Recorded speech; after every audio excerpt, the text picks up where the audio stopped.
Hi, I'm Meg Janasic. I am the Program Manager of the Homeless Veteran Reintegration Program at PATH San Diego. I oversee our depot activities and I also coordinate the tours and community engagement in San Diego.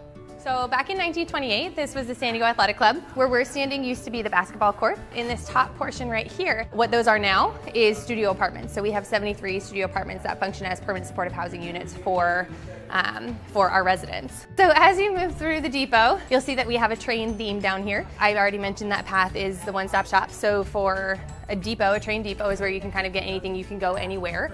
So we've got conductor.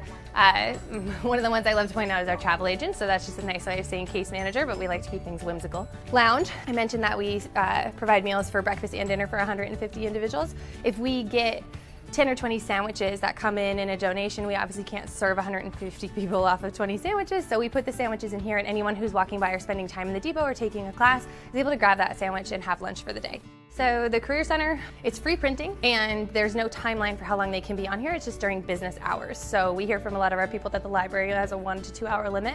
They're able to be in here for the full 8-hour workday if they want to spend that day job searching, house hunting, connecting with their family via email, whatever that looks like for them. But we do call this a business center, making sure that everything in here is business related. I had a veteran who came to me last June and he was homeless since May. So he was discharged in May, became homeless and was seeking services just 1 month later. He had reached a dead end because he didn't have money to pay for legal representation to actually say, hey, I need to get this taken care of.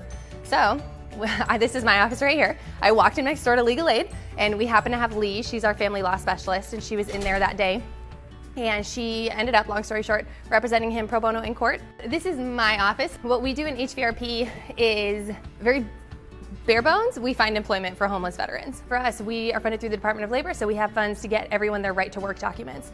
If they don't have a social security card, an ID, or a birth certificate, which we all know is something that we need in order to start working with HR or with any company, we can pay to get that birth certificate taken care of, and then we walk them down to the Social Security office, request a new card because those are free, but request a new card, and then we can take them to the DMV and pay for them to get their ID or their driver's license, whatever it may be. 2 programs right now who are in here, this room, Crossroads, we're able to use as a space for people to meet one-on-one with some of our residents. So we have friend-to-friend, mental health services, that sort of thing. They come in, and we also have Pathfinders who does substance abuse treatment, alcohol abuse treatment. So this is rapid rehousing. We have rapid rehousing for civilians as well as veterans. What rapid rehousing means and SSVF means is that someone who has a continuous monthly income but maybe doesn't have first and last month's rent plus deposit saved up, which in San Diego could be between $3,000 and $5,000. So what rapid rehousing does is they meet that individual, they're able to cover those costs if that person qualifies in maybe a month or 2 of rent after.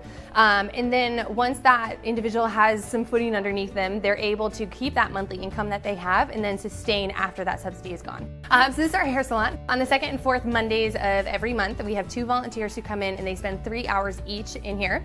And it's first come, first serve for our residents. We have a chiropractor comes on Tuesdays. He sees anyone on a walk-in basis. And something that he specializes in, that he makes sure that kind of how he markets himself is that he's not just cracking bones, he's increasing circulation. And so he works specifically with individuals who have mental health needs and people with PTSD to assist in their mental health care by increasing circulation. This room, the steam room, I kind of call this like our catch-all room. So the books in the back were donated from San Diego Books Project. So we do yoga in this room, budgeting, conflict resolution skills. We have a volunteer who's been coming for the last almost full 5 years.